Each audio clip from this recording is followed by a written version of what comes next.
I just got my hands on a brand new simulator wheel and pedals. Basically everything has been changed out, and that means I need to adapt to it. Now, the challenge for today for me is going to be doing a race while not necessarily having done 1,000 laps of this. We're going to be seeing how quickly I can adapt to my new sim in a GT4 race at Spa. Now, I have of course done a couple laps just to get everything binded in terms of the buttons, in terms of getting everything to just work, but I would say I have not done more than 5 to 10 laps in total on this new sim, which is going to be quite crazy that I'm now going to be entering a race. We just have about 10 minutes or so now to just try it out. Just let this guy pass, to just adapt to just learn the basics of this combo and of this new sim. But not more than that. We're going to be seeing what my pace is like. I'm not expecting it to be any good. And we're going to be seeing yeah, what the pace, where I can finish. The goal is going to be to not lose iRating, but I don't really know if that's going to be possible. Anyways, let's jump into the race. What the fuck are they doing in voice chat, man? And I don't have a button to mute it. Shut the fuck up! I'm trying to record a video. What are these guys doing? I'm just trying to record a video, and these guys are just out here making nonsense. Now, I am going to be doing qualifying just to see what our pace is actually like. I don't expect to go on the pole position or anything like it. Maybe we're 28 cars in this, so it's a big field. Maybe if we qualify inside of the top 10, that will sort of be where I'm expecting to qualify. Maybe if I put a good lap in, top 5. But as I said, I mean, I have very limited amount of laps in this rig, so it's mainly feeling the limit, which is something that I need to get used to on this new sim. Alright, time to start the first quali lap and see how far off the pace we might potentially be. I'm just going to use this as a banker lap, you know, just to have something in case I overpush a little bit on the second lap. So, well, let me just do this lap and get back to you on the second one. Alright, let's see, into the final corner. Current target. Oh, that's so deep, Marcus. God damn it, that's awfully bad. That's very bad. Target's 27.4 for the pole position. We're not going to be doing that. 28.4, so on the first lap, we're a second off. It's okay. Majority of the lap did feel good, but that last corner was really, really bad. We can gain some time there, that's for sure. I'm just able to do that. Currently P8, but people will be improving their lap times, I think. Ooh, okay. This is going to be something. Only a slight improvement on the lap, but we need to see how much we need to risk it, because I do think there's a big improvement in the last corner. So we can just keep this improvement up for now and then not run deep in the last corner.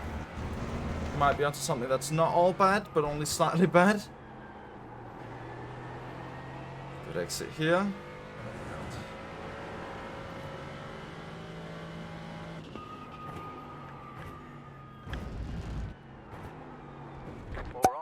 Oh no! I've not even made it! Ah, what a joke. You must be joking. Oh no. Okay, yeah. Well, that's... Okay, let's just jump into the race.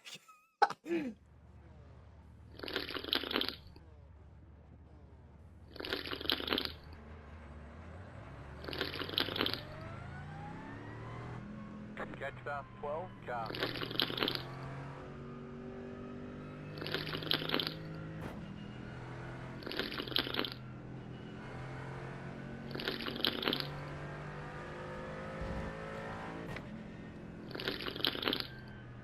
Pippies. Pippies.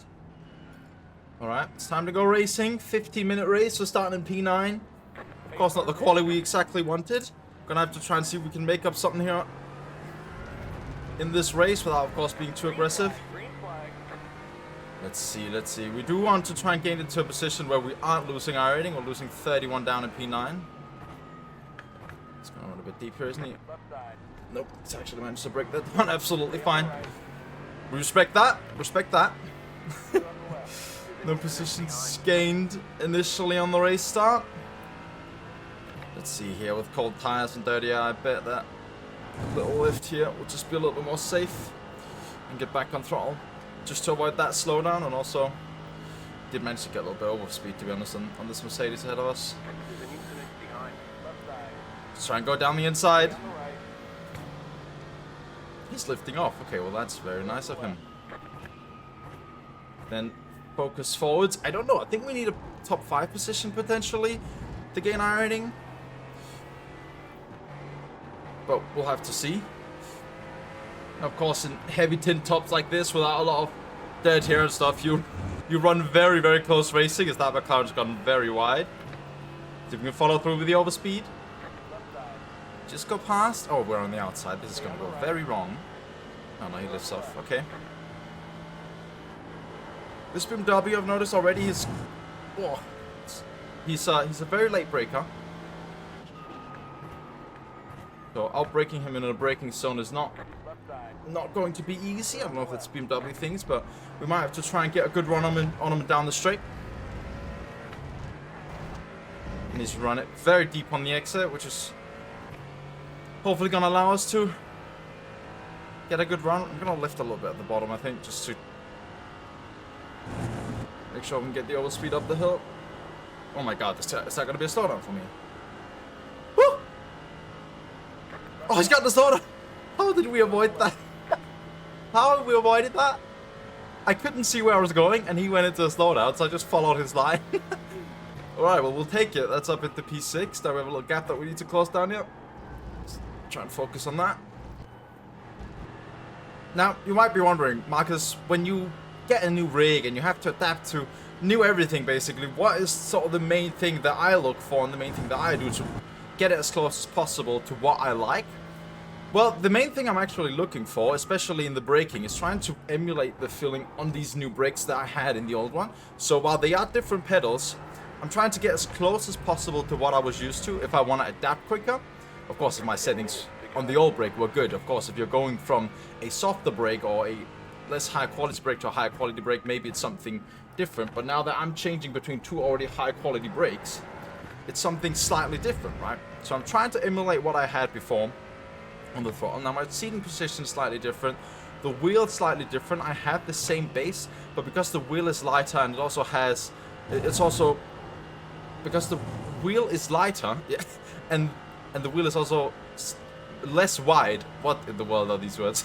The force feedback feels different, which is honestly what I'm struggling most with, is that sense of being on the limit. And that's something that just takes laps essentially to really get used to.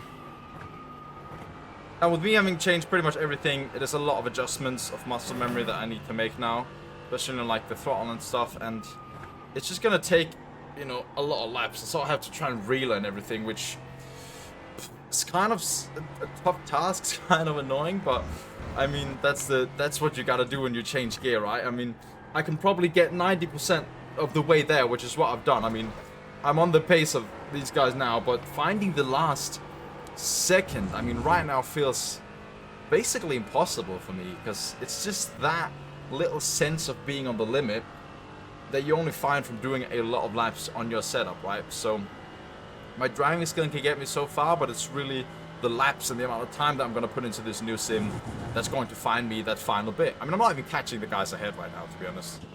I'm just going to admit it as it is. Just the thing of not being on the pace already is just frustrating. I don't know, man. I mean, I've had this setup actually working for a couple of days. I just haven't really done a lot of laps, and not being on the pace either is not exactly motivating. So it's gonna be a long journey, but hopefully we'll get there at some point. I have to. Is this guy going to go for a move? Maybe. He's staying in behind us, I guess. Alright.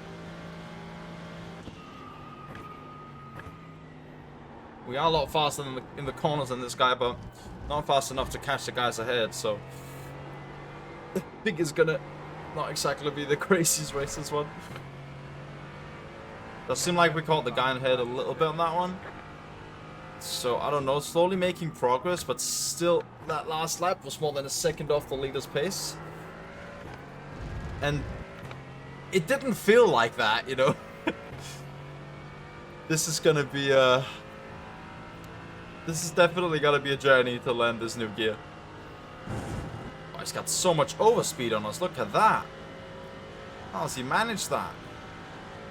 Is he still gonna stay behind, or does look like it? I mean, this. Not gonna catch the guy ahead by just catching him 1/10 like we did last lap, and mainly to worry the guy behind, I guess. Oh my god, that is awfully bad. Now, surely, on the last lap of the race, he's going to try something, isn't he? Down this straight, he's had overspeed on me every single time. Surely he's going to try something. We're gonna go defensive here. Yeah, he is going to try it on the outside. Alright. Gonna leave him the space. He is gonna have to outbrake us. Which he's trying to do. Oh my god. Stay on the right. Leave him some space. Opa! Opa! Defend it for now, but the lap is not close to being over. This is our section though. We're faster than him in the corners. Sector 2. And then final corner, he might get slipstream and catch us a little bit again. We'll see at that time. Alright, it looks like he's fallen out of slipstream essentially now, so we should be okay. So, to answer the question of can I adapt to a new sim rig in just one race? The answer is no. There is still a lot of time to find. Even as someone who has thousands of laps in this game, you know, it just the fact that you're changing sim, everything feels slightly different when you're not at your home sim. It just makes it harder to feel the absolute limit of the car. And that's something that will just take laps to get used to, take data, take everything to try and get used to and see where I can actually find that time. Oh well, this wheel is certainly something. It looks really, really nice. It feels good as well. We didn't get our goal of not losing iRating. We finished P6, but oh well, it's what it is. If you look forward to watching more videos with this wheel with me, make sure to subscribe. I've been Marcus, and I'll see you in the next one. Bye!